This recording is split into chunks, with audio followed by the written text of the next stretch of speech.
నమస్కారం. ప్రేక్షకులందరికీ శుభోదయం. ఈనాటి శుభయోగం శీర్షికన శుక్రమౌఢ్యమి ప్రారంభమవుతున్న తరుణంలో ఎలాంటి విధి విధానాలు పాటించాలో, అలాగే అంగారక సంకష్టహర చతుర్థి సందర్భంగా గణపతిని ఏ విధంగా ఆరాధన చేస్తే సమస్త శుభాలు చేకూరుతాయో పరిశీలిద్దాం. ప్రధానంగా ఈరోజు ఉదయం 7:15 నుంచి శుక్రమౌఢ్యమి ప్రారంభమవుతోంది. ఏ గ్రహమైనా సరే సూర్యుడికి అత్యంత సమీపంలో వచ్చినప్పుడు ఆ గ్రహానికి ఉన్నటువంటి శక్తి మొత్తం కూడా తగ్గిపోతుంది. దీన్నే మౌఢ్యమి లేదా మూఢము అనే పేరుతో పిలుస్తారు. ఈ రోజు నుంచి శుక్రమౌఢ్యమి ప్రారంభమవుతోంది కాబట్టి కొన్ని ప్రత్యేకమైనటువంటి కార్యక్రమాలేవి కూడా శుక్రమౌఢ్యమిలో నిర్వహించరాదు. ప్రధానంగా ముహూర్త సంబంధమైనటువంటి కార్యక్రమాలేవి కూడా శుక్రమౌఢ్యమిలో ప్రారంభించరాదు. గృహారంభము ఇటువంటివి చేయరాదు. గృహప్రవేశం శుక్రమౌఢ్యమిలో చేసుకోకూడదు. వివాహం శుక్రమౌఢ్యమిలో చేసుకోకూడదు. ముహూర్త సంబంధమైనటువంటి కార్యక్రమాలేవి కూడా శుక్రమౌఢ్యమిలో నిర్వహించరాదు. శుక్రమౌఢ్యమిలో ఇల్లు కూడా మారరాదు. అత్యవసరమైతే ఇల్లు మారినప్పటికీ శుక్రమౌఢ్యమి పూర్తయిన తర్వాత మళ్ళీ గృహంలో ఒకసారి విష్ణు సహస్రనామ స్తోత్ర పారాయణ చేసుకొని, శివాభిషేకం చేసుకొని, సత్యనారాయణ వ్రతం చేసుకొని మళ్ళీ పాలు పొంగించుకోవాలి. కాబట్టి శుక్రమౌఢ్యమి సందర్భంగా ముహూర్త సంబంధమైన పనులు ఏవి చేయకూడదు. నిశ్చయితాంబూలాలు తీసుకోకూడదు.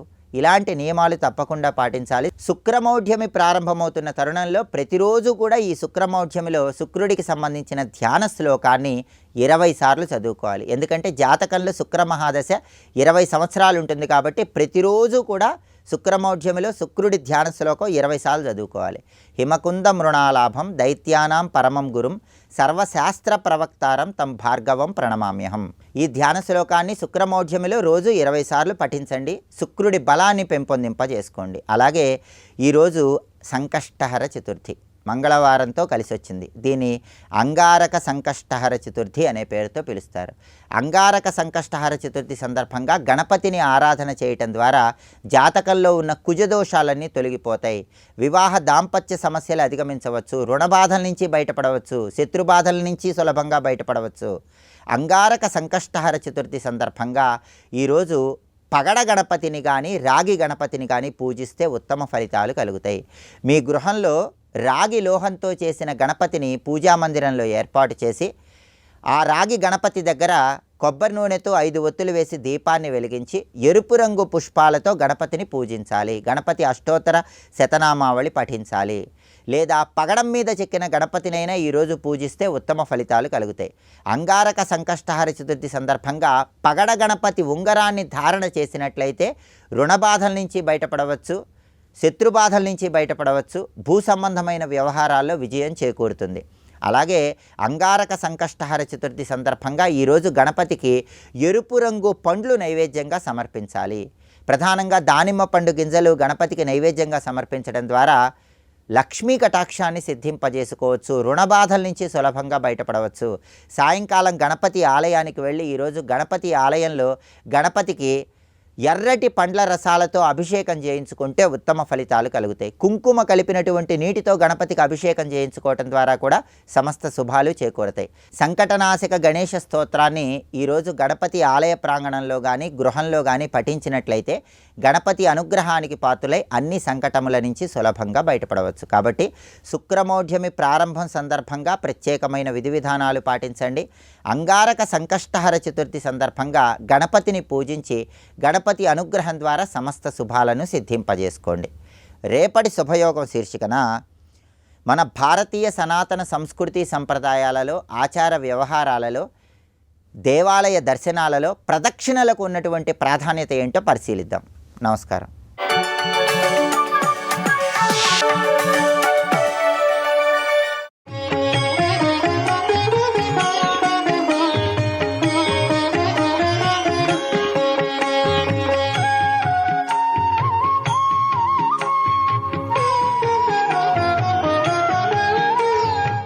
శివశక్తుల ఏకత్వమే అమ్మవారి స్వరూపము అనేది ఇందులో రూఢిగా చెప్తున్నారు.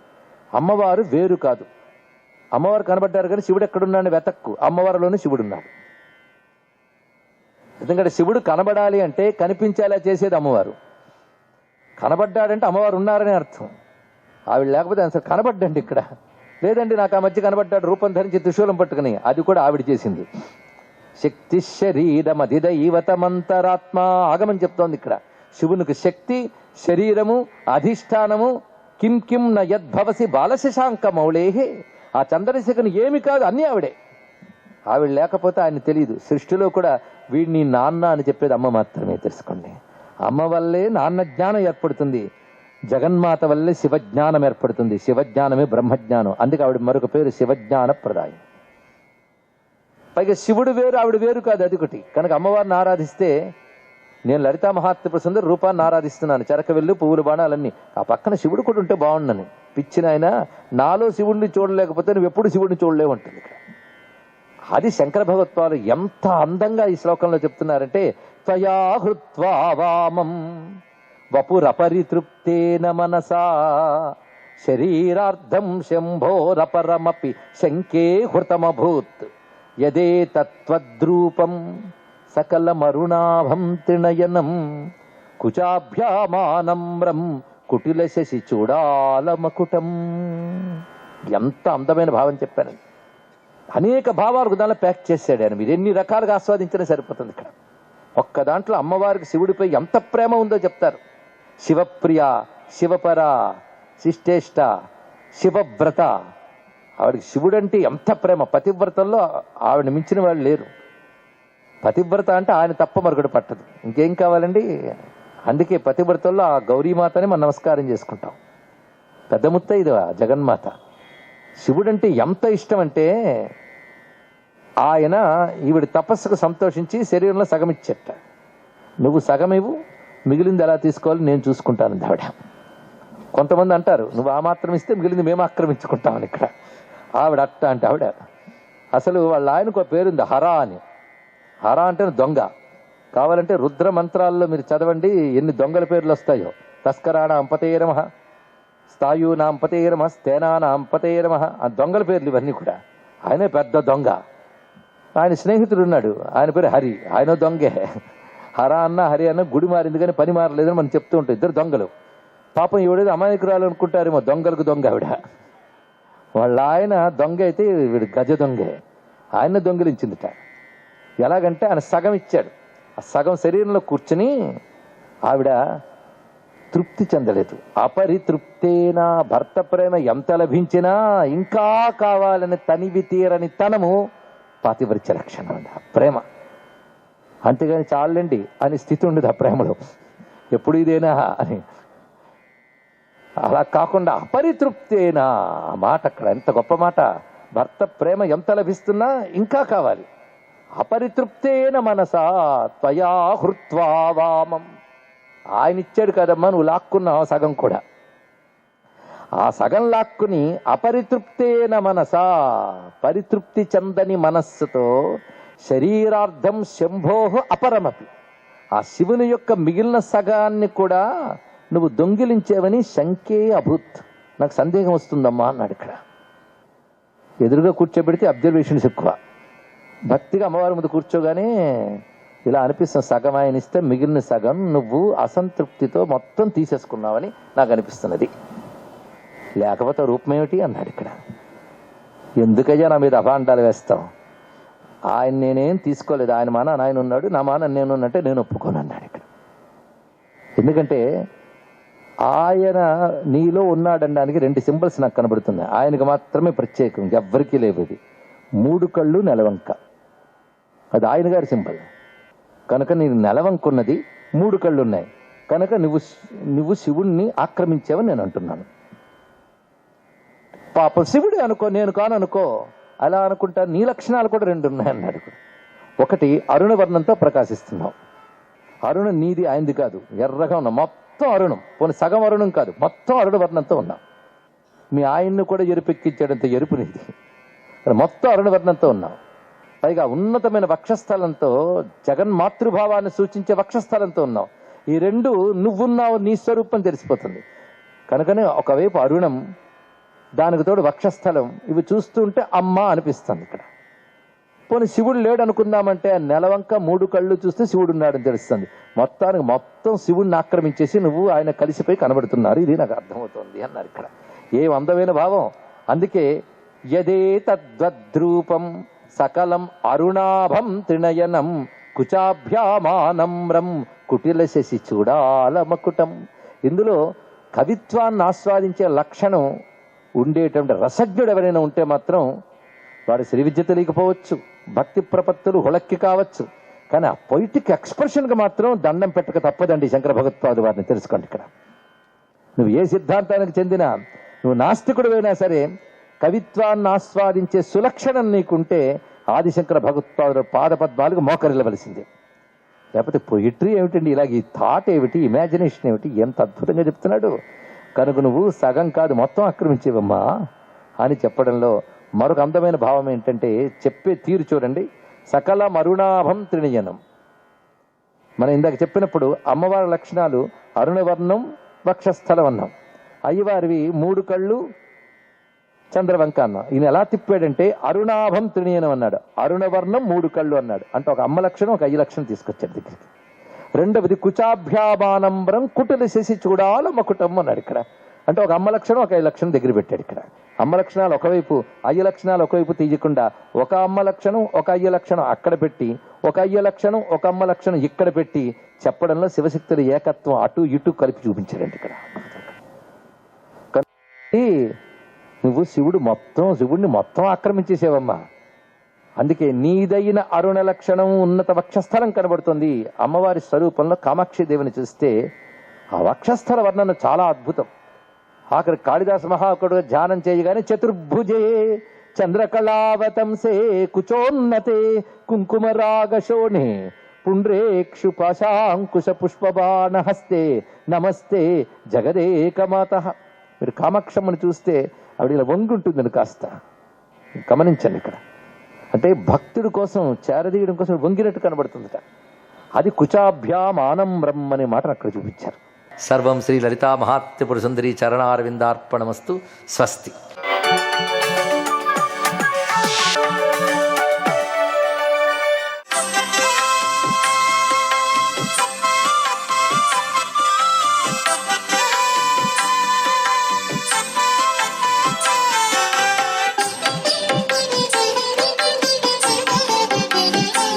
ఓం నమో నారాయణాయ.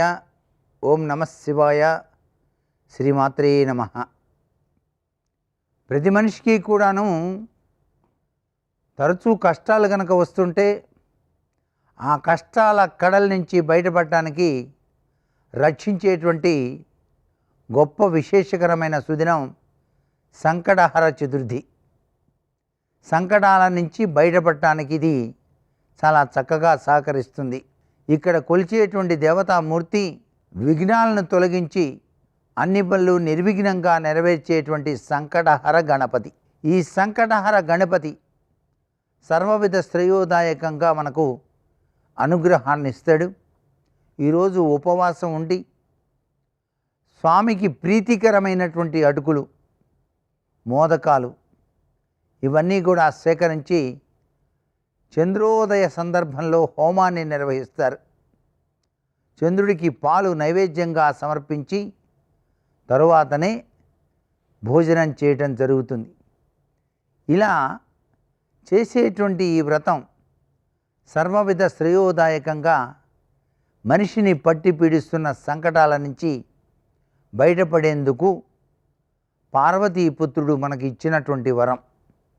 అందుచేత సంకటహర చతుర్థి తిథి నాడు సంకటనాశక గణేశ స్తోత్ర పఠనాన్ని 9 సార్లు ఎవరైతే పఠిస్తారో విద్యార్థి లభతే విద్యాం అంటూ విద్యార్థులకు విద్య పట్ల ఆసక్తి పెరుగుతుంది. వ్యాపారస్తులకు వ్యాపారం చాలా చక్కగా కొనసాగుతుంది. రుణ విముక్తి కలగటానికి కూడాను, వివిధ రకాలైన సంకటాల నుంచి బయటపడటానికి కూడాను సంకటనాశక గణేశ స్తోత్రం సర్వవిధ శ్రేయోదాయకంగా మనకు నేటికి కూడా ఆచరిస్తూ ఉన్నాం. ఆ స్థితిపతి, నిధిపతి, ప్రియపతి అయిన గణపతిని గరికతో పూజ చేయాలి ప్రతి ఒక్కరూ కూడాను. మనం బయటికి వెళ్ళేటప్పుడు ఆ గరికెను పూజ చేసింది దగ్గర ఉంచుకొని గనక ఓం గం గణపతియే నమః అని మనస్సు నిండా తలుచుకొని బయలుదేరితే అన్ని పనులు కూడాను నిర్విఘ్నంగా నెరవేరుస్తాడు ఆ గణేశుడు. గణేశుని యొక్క గొప్ప లక్షణంలో ఎరుపు రంగు ప్రాధాన్యత వహించింది. ఆయనకి ఎరుపు పూలు, ఎర్ర వస్త్రం సమర్పించి గుంజళ్ళు తీసి నమస్కారం చేస్తే ఆయన తన దివ్యవంతమైన అనుగ్రహాన్ని మనకు ప్రసాదిస్తాడు. సర్వే జనా సుఖినో భవంతు.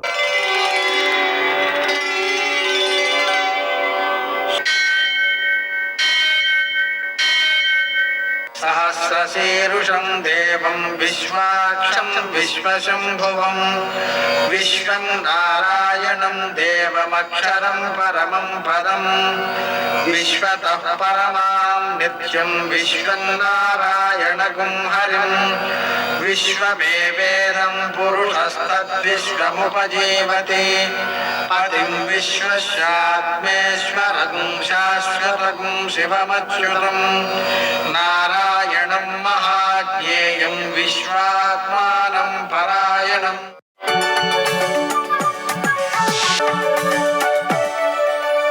సూర్యశౌర్యమథేందురింద్రపదవీ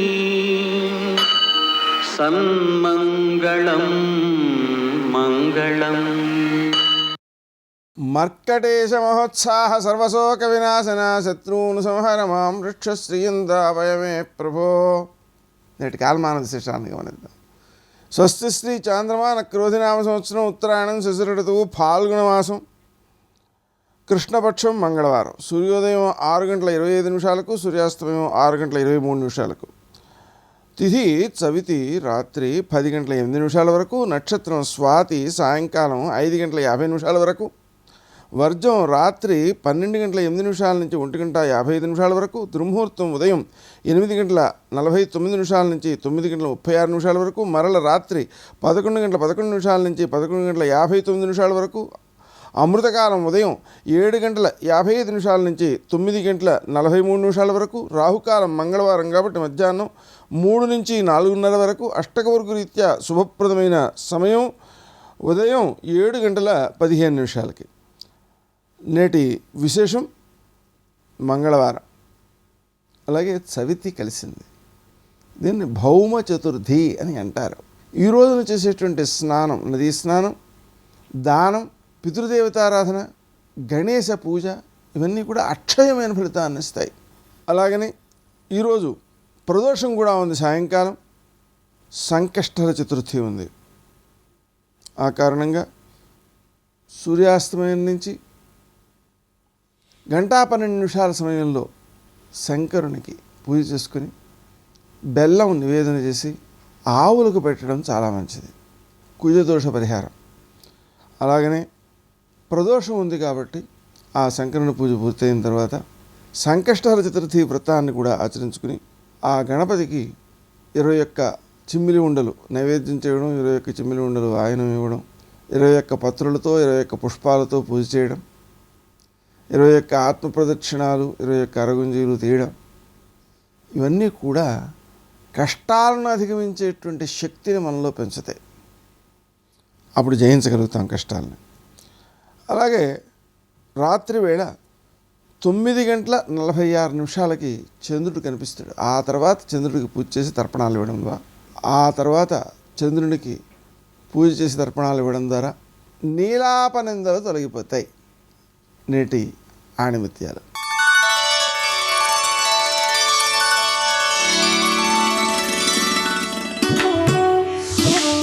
గొప్ప పనులు బలంతో కాదు పట్టుదలతో సాధ్యమవుతాయి.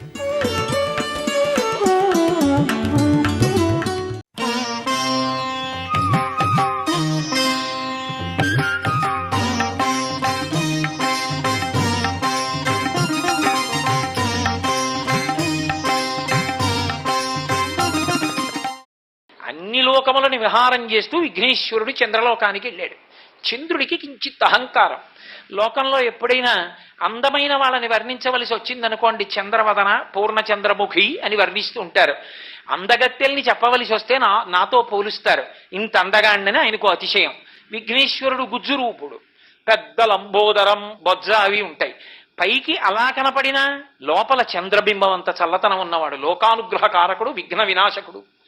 ఆయనది ఆంతరమైన అందం, చంద్రుడిది బాహ్యమైన అందం. బాహ్యమైన అందం చేత అహంకారం ఉన్నవాడు విఘ్నేశ్వరుడిని చూసి పక్కున నవ్వాడు. విఘ్నేశ్వరుడు చూసి అన్నాడు, ఒరే నీ అందం చేత నీకు అహంకారం వచ్చింది. అహంకారానికి ఈశ్వరుడిచ్చిన విభూతి పనికి రాకూడదు. నీతో అందరినీ పోలుస్తున్నారని కదా పకపక నవ్వావు నన్ను చూసి. ఇకపైన ఎవరైనా నీ వంక చూస్తే వాడికి నీలాపనిందలు వస్తాయన్నారు. కాబట్టి చీకటి పడేటప్పటికీ అమ్మ బాబోయ్ విఘ్నేశ్వర శాపం, ఈ చంద్రుడు కనపడతాడో ఏమిటో అని ఇలా అడ్డు పెట్టుకుని ఈయనొకడు చీకటి పడేటప్పటికి వచ్చేస్తాడని చూడేవారు. ఇలా అందరూ ఆయన్ని చూడకుండా ఇలా అడ్డు పెట్టుకుంటుంటే ఇంకా చూసేవాడెవడు, వర్ణించేవాడెవడు. ఆయనకి సిగ్గేసింది. చిచి నేను వస్తే ఎంత రాకపోతే ఎంతని సముద్రంలోకి వెళ్ళిపోయాడు. లోకంలో చంద్రబింబం లేదు. ఇది జరగడానికి ముందు చూశాడు కృష్ణుడు, అందుకొచ్చింది నీలాపనింట. అప్పటికి లోకంలో ఎవరు చూడటం లేదు. కానీ చంద్రుడు లేకపోతే ఓషధీతత్వం ఉండదు. సూర్యకిరణములు చంద్రుడి మీద పడి చంద్రుడి నుంచి సుధాకిరణములై ఓషధీతత్వం ఇవ్వాలి. లోకానికి ఇబ్బంది వచ్చింది. ఋషులందరూ వెళ్ళి విఘ్నేశ్వరుణ్ణి ప్రార్థించారు, దేవతలను. అయ్యా ఓషధీతత్వం ఆగిపోయింది, నువ్వు చంద్రుణ్ణి శపించావు ఎలాగన్నారు. ఒరే నేను శాపం అంటే ఇచ్చాను, ఎందుకు ఇచ్చాను? అహంకారం చూపించాడు కాబట్టి. పశ్చాత్తాపడితే క్షమించేస్తానన్నాడు. సముద్రం దగ్గరికి వెళ్ళి చెప్పారు, చేసిన తప్పు ఎలాగో చేశావు, దాక్కోవడం కూడా ఎందుకు, బయటికి వచ్చి క్షమించమని ఒక్క మాట చెప్పు. మహాత్ముల కోపం గడ్డి మంట, ఎంతసేపు ఉంటుంది? క్షమించమని ఒక్క మాట చెప్పు, చేసిన తప్పు పోతుంది అక్కడతో. చంద్రుడు గబగబా వచ్చాడు. వచ్చి విఘ్నేశ్వరుడి దగ్గర తప్పు ఒప్పుకున్నాడు. అసలు తప్పు ఒప్పుకోగానే క్షమించాను పో అన్నాడు. ఇప్పుడు చంద్రుణ్ణి విఘ్నేశ్వరుడు క్షమిస్తే చంద్రుడు సంతోషంతో నాట్యం చేయాలా? ఒరే ఇన్నాళ్ళకు ఒకడు తప్పు చేస్తే చేశాడు కానీ బుద్ధి తెచ్చుకుని క్షమించమని అడిగాడు రా. ఈ పశ్చాత్తాపం ఒక్కటి ఉంటే చాలు మనిషి బాగుపడిపోతాడని విఘ్నేశ్వరుడు నాట్యం చేశాడు. అంత అమృత హృదయుడు. అప్పుడు వచ్చింది నృత్యగణపతి స్వరూపం. ఇప్పుడు మళ్ళీ చంద్రబింబం ఆకాశంలో ప్రకాశించింది.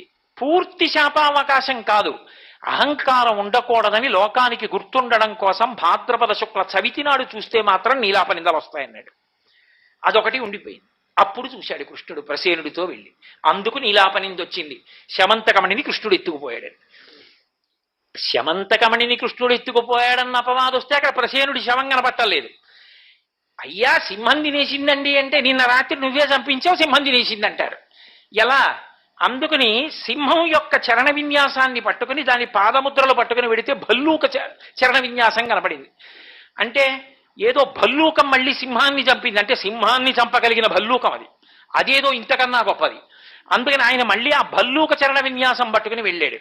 వెడితే అది ఒక గుహలోకి వెళ్ళింది. గుహలో చీకటిగా ఉంది. కాంతి ఆయన శరీర కాంతి, నీలకాంతి ఆయనకి దీపం అయింది కృష్ణుడికి. ఆయన లోపలికి వెళ్ళాడు.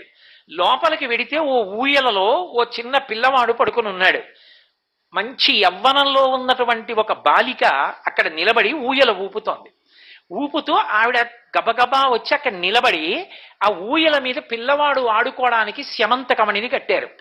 సూర్యుడిలా ప్రకాశించే శమంతకమణిని ఊయలలో పడుకున్న పిల్లవాడు చూసి ఆడుకుంటున్నాడంటే వాడి కంటి శక్తి చూడండి, వాడెంత బలవంతుడు.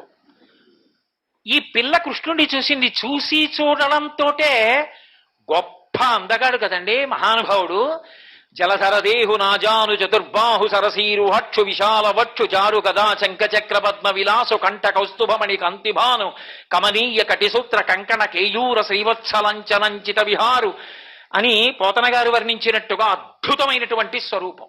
అది చూసి ఆ పిల్ల మోహించింది. అబ్బాయి అంత అందగాడు. ఇప్పుడు గభాల్ని ఏమైనా మాట్లాడతాడేమో. ఈయన గాని మాట్లాడా మా నాన్నకి వినపడుతుంది. జాంబవంతుడు మహాబలవంతుడు, వస్తే చంపేస్తాడు ఇతన్ని. ఆ పిల్లకి తెలియదు పాపం. చూడగానే ఆయన్ని ఆ ముగ్ధమోహన స్వరూపాన్ని చూసి మోహించింది. సర్వం శ్రీ ఉమామహేశ్వర పరబ్రహ్మార్పణమస్తు. స్వస్తి.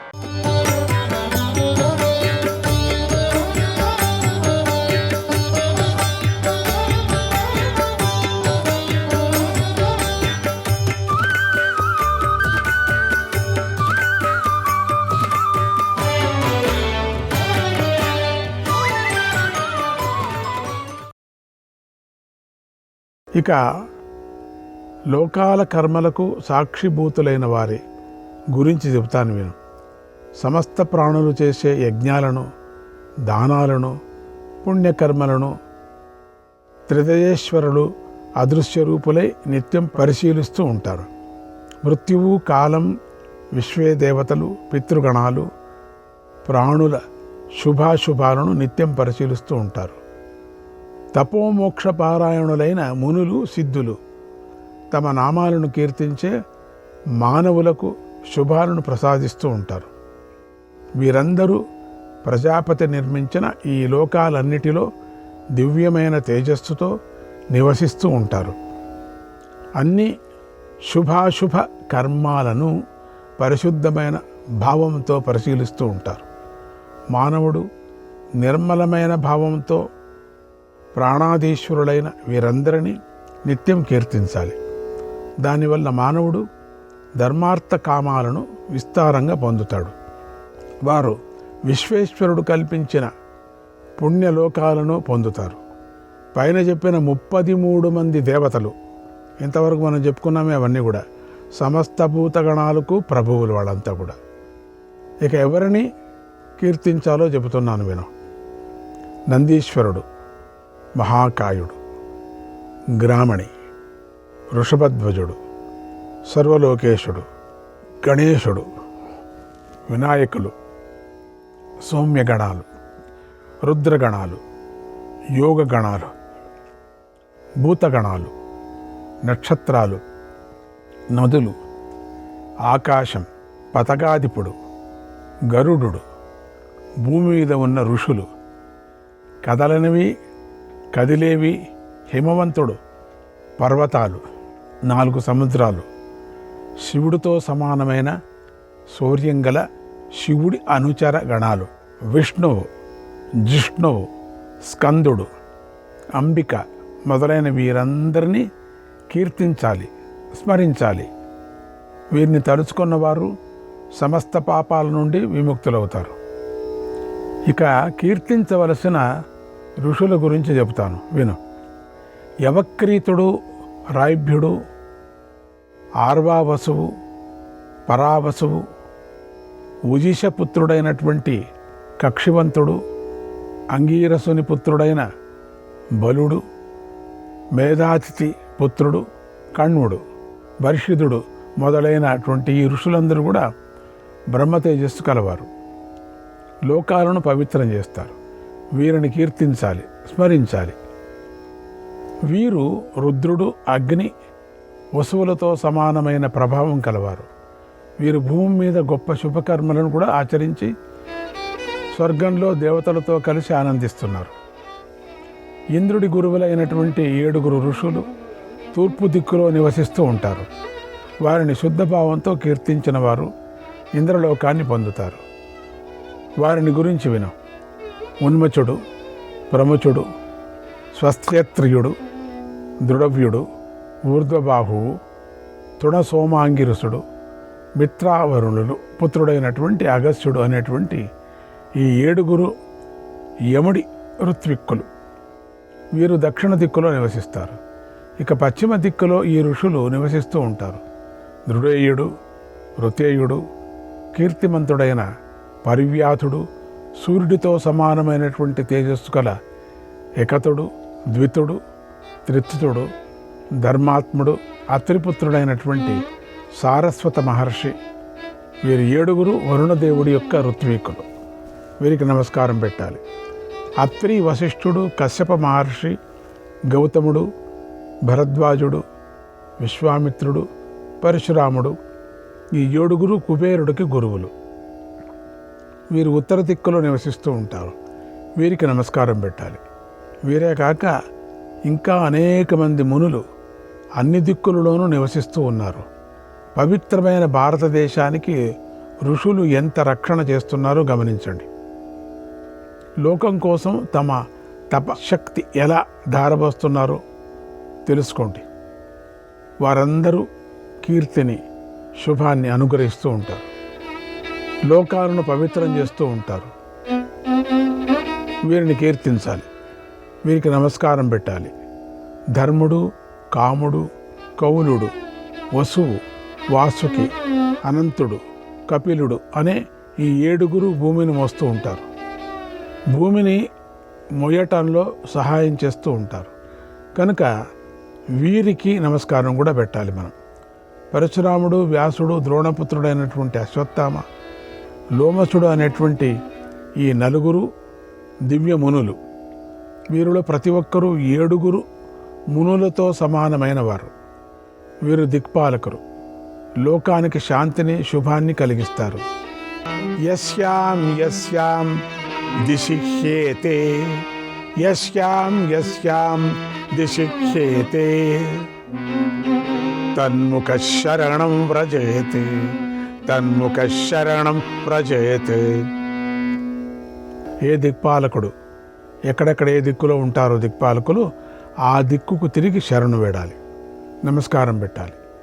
సమస్త ప్రాణులకు సృష్టికర్తలుగాను, లోకాలను పవిత్రం చేసేవారిగాను ఇలా 7 మహాత్ములు కీర్తించబడ్డారు. వారెవరంటే సంవర్తుడు, మేరు సావర్ణి, ధార్మికుడైన మార్కండేయుడు, సాంఖ్యుడు, యోగుడు, నారదుడు, దూర్వాస మహర్షి. వీరందరూ గొప్ప తపస్సులు, జితేంద్రియులు, సర్వలోక ప్రసిద్ధులు. వీరికి నమస్కారం పెట్టాలి.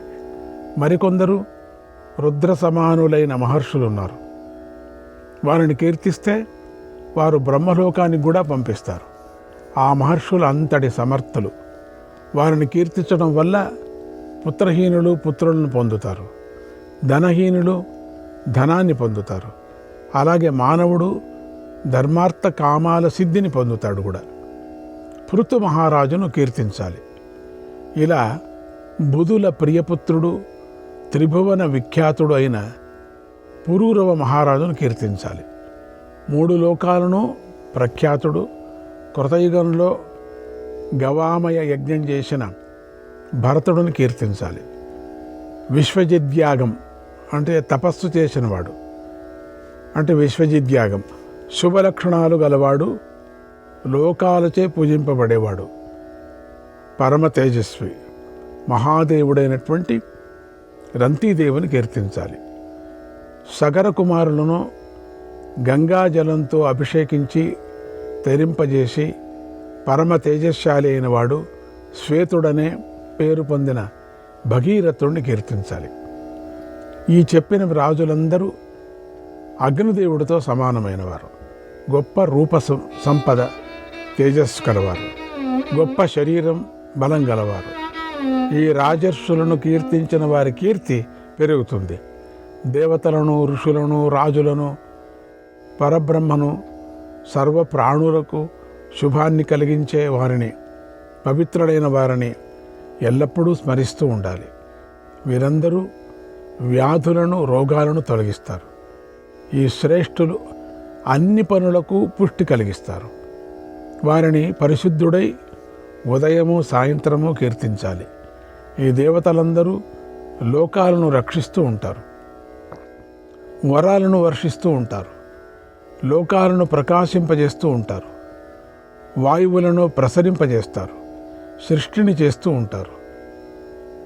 వీరు నాయకులు, శ్రేష్ఠులు, సమర్థులు, శాంతులు, జితేంద్రియులు. వీరందరూ మానవులకు సంబంధించిన అశుభాలను పోగొడుతూ ఉంటారు. ఇది ఇంతమంది దేవుళ్ళు ఉండటంలోని రహస్యం, ఇంతమంది దేవుళ్లకు నమస్కారం పెట్టడంలోని రహస్యం. వీరందరూ చుట్టుముట్టి ఎల్లవేళలా మనలను కాపాడుతున్నారు. ఈ దేవతలందరూ లోకసాక్షులైన మహానుభావులు. మన పాపపుణ్యాలను పరిశీలిస్తూ ఉంటారు. ఏతాన్వైకల్యముత్తాయ ఏతాన్వైకల్యముత్తాయ కీర్తయన్ శుభమశ్నుతే నాగ్నిచౌర భయం తస్య నాగ్నిచౌర భయం తస్య నమార్గ ప్రతిరోధనం నమార్గ ప్రతిరోధనం. వీరిని ఉదయాన్నే లేచి కీర్తిస్తే శుభం కలుగుతుంది. అగ్ని భయం, దొంగల భయం ఉండదు. వీరిని స్మరించిన వారిని దారిలో ఎవరూ అడ్డగించరు. వీరు కీర్తించిన వారికి పీడ కలలు రావు. వీరు సకల పాపాల నుండి విముక్తిని పొందుతారు, సుఖంగా ఉంటారు, ఇళ్లకు తిరిగి వస్తారు, దీక్షా సమయాల్లో శుచిగా ఉండాలి, న్యాయంగా ప్రవర్తించాలి, అసూయ లేకుండా ఉండాలి, ఇంద్రియ నిగ్రహం పాటించాలి, వీరిని కీర్తించాలి. రోగంతో బాధపడేవాడు, వ్యాధితో పీడించబడేవాడు కనుక వీరిని కీర్తిస్తే దాని నుండి ముక్తిని పొందుతాడు. ఇంటి మధ్యలో వీరిని కీర్తిస్తే వంశానికి ఎంతో మేలు జరుగుతుంది. పొలం మధ్యలో ఉండి వీరిని కీర్తిస్తే పంట చక్కగా పండుతుంది. గ్రామాంతరం వెడుతూ చదివితే మార్గంలో క్షేమంగా ఉంటాడు. తనను పుత్రులను, భార్యను, ధనాన్ని, విత్తనాలను, ఔషధులను చక్కగా రక్షించుకోవటానికి వీరిని కీర్తించాలి. క్షత్రియుడు యుద్ధ సమయంలో వీరిని కీర్తిస్తే శత్రువులు నశిస్తారు. కీర్తించిన వాడు క్షేమంగా ఉంటాడు. వీరిని యజ్ఞాదుల్లోనూ శ్రాద్ధాది కర్మల్లోనూ కీర్తించిన పురుషుడు సమర్పించిన హవ్య కవ్యాలను దేవతలు, పితృదేవతలు చక్కగా స్వీకరిస్తారు. వ్యాధుల భయం, క్రూర మృగ భయం, ఏనుగుల భయం ఉండదు. దొంగల భయం ఉండదు. శోకం తొలుగుతుంది. పాపకార్యాల నుండి ముక్తి కలుగుతుంది. ఉత్తమమైన గాయత్రీ మంత్రాన్ని పఠిస్తే గొప్ప సిద్ధిని పొందుతాడు. నౌక మొదలైన వాహనాలలో ప్రయాణం చేస్తున్నప్పుడు రాజగృహంలో ఎక్కడ ఉన్న గాయత్రీ మంత్రం వల్ల సిద్ధి కలుగుతుంది. గాయత్రీ మంత్ర జపం చేసేవాడికి రాజభయం, పిశాచ, రాక్షస భయం, అగ్ని, జలం, వాయువు, సర్పము మొదలైన వీటి భయం కలగదు. గాయత్రీ మంత్రాన్ని పఠించిన వాడు 4 వర్ణాల వారికి, 4 ఆశ్రమాల వారికి ఎల్లవేళలా శాంతిని చేకూర్చిన వాడవుతాడు. గాయత్రి జపం చేసిన చోట అగ్ని ప్రమాదం ఉండదు. ఆ ఇంట్లో బాలురు మరణించరు. గాయత్రి జపం జరిగే చోటులో పాములు నివసించవు. వారికి దుఃఖం ఉండదు. గొప్ప ఉత్తమ గతులు లభిస్తాయి. ఏ శృణ్వంతి మహద్బ్రహ్మ సావిత్రీ గుణకీర్తనం, సావిత్రీ గుణకీర్తనం. సావిత్రి రూపమైన ఈ పరబ్రహ్మ గుణకీర్తన విన్నవారికి కూడా ఈ ఫలాలు లభిస్తాయి. ఆవుల మధ్య గాయత్రీ మంత్రాన్ని పఠిస్తే గోవుల పరంపర వృద్ధి చెందుతుంది. ప్రయాణంలో, ప్రవాసంలో, అన్ని అవస్థలలోనూ గాయత్రిని స్మరించాలి. ఋషులు నియమాలు పాటిస్తూ నిత్య జపం, హోమం చేసే గొప్ప రహస్య మంత్రం ఇదే. ఇది వేదవ్యాస మహర్షి చెప్పిన నిత్య సత్యం. గతంలో ఇంద్రుడికి ఉపదేశించిన దివ్య పరాశర మంత్రం దీనిలో ఇమిడుంది. ఈ విషయమంతా నీకు చెప్పాను. గాయత్రి మంత్రం సత్యమైనది, సనాతన బ్రహ్మస్వరూపమైనది. ఇది సనాతనమైనది. సమస్త ప్రాణి హృదయాలలో నివసించే మంత్రం. సూర్య చంద్రవంశీయులైన రాఘవులు, కౌరవులు కూడా ఈ గాయత్రి మంత్రాన్ని పవిత్రులై నిత్యం జపిస్తూ ఉంటారు. ఈ మంత్రం ప్రాణులందరికీ పరమగతి అయి ఉంది. ఇది గాయత్రి మంత్ర మహిమ. ప్రతిరోజు దేవతలను, సప్తఋషులను, ధ్రువుని స్మరించాలి. అలా స్మరిస్తే సకల కష్టాల నుండి విముక్తి లభిస్తుంది. అశుభం కలుగదు. కశ్యపుడు, గౌతముడు, భృగువు, అంగీరసుడు, అత్రి, శుక్రుడు, అగస్త్యుడు, బృహస్పతి మొదలైన వృద్ధ మహర్షులందరూ ఎల్లప్పుడూ గాయత్రి మంత్రం జపిస్తూ ఉంటారు. యోగో శతం కనకశృంగమయం దదాతి, యోగో శతం కనకశృంగమయం దదాతి, విప్రాయ వేద విదుషే చ బహుశ్రుతాయ, దివ్యాం చ భారత కథాం కథయేచ్చ నిత్యం, దివ్యాం చ భారత కథాం కథయేచ్చ నిత్యం, తుల్యం ఫలం భవతి తస్య చ తస్య చైవ, తుల్యం ఫలం భవతి తస్య చ తస్య చైవ. బంగారు కొమ్ములతో కూడిన 100 ఆవులను వేదవేత్త, బహుశాస్త్ర పండితుడైన విప్రుడికి దానం చేసినవాడు దివ్యమైన భారత కథను నిత్యము పరులకు వినిపించినవాడు ఇద్దరూ కూడా సమానమైన గొప్ప ఫలాన్ని పొందుతారు. భృగు మహర్షిని స్మరిస్తే ధర్మం వృద్ధి చెందుతుంది.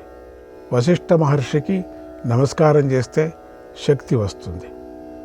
రఘువుకి నమస్కారం చేస్తే యుద్ధ విజయం లభిస్తుంది. అశ్వినులను కీర్తిస్తే రోగాలు ఉండవు. ఓ ధర్మరాజా, సావిత్రిదేవి శాశ్వత బ్రహ్మరూపిణి. ఆ సావిత్రిని గురించి నీకు చెప్పాను. ఇంకేం వినాలనుకుంటున్నావో అడుగు చెబుతాను అన్నాడు భీష్మ పితామహుడు. శ్రీకృష్ణాయ పరమాత్మనే నమః. 151, 152, 153, 154, 155, 156, 157 అధ్యాయాలు. ఇవన్నీ కూడా అత్యంత సూక్ష్మమైనటువంటివి. మనం ముందుగానే వచ్చేసాయి. ఇక్కడ మనం చెప్పుకున్నామంతా కూడా. మళ్ళీ దాన్ని జ్ఞాపకం చేయటానికి భీష్మ పితామహుడు ధర్మరాజుకు చెప్తున్నాడు ఇక్కడ. అందుకని మధ్యలో అక్కడక్కడ వ్యాస భగవానుడు చెప్పుకొని వచ్చారు. చాలా సందర్భాల్లో చెప్పుకొని వచ్చారు. కాబట్టి అవి మళ్ళీ మనం వినాల్సిన పని లేదు. ఒక పని మీరు మహాభారతం విన్నారనుకోండి, అవన్నీ మీకు వచ్చినట్లు లెక్క. మళ్ళీ మొదటి నుంచి వినాల్సిన పని లేదు. ఈ అధ్యాయాలలో విప్రుల ప్రాశస్త్యం చెప్పబడింది. మనం విప్రుల సంగతి బాగా మాట్లాడుకున్నాం.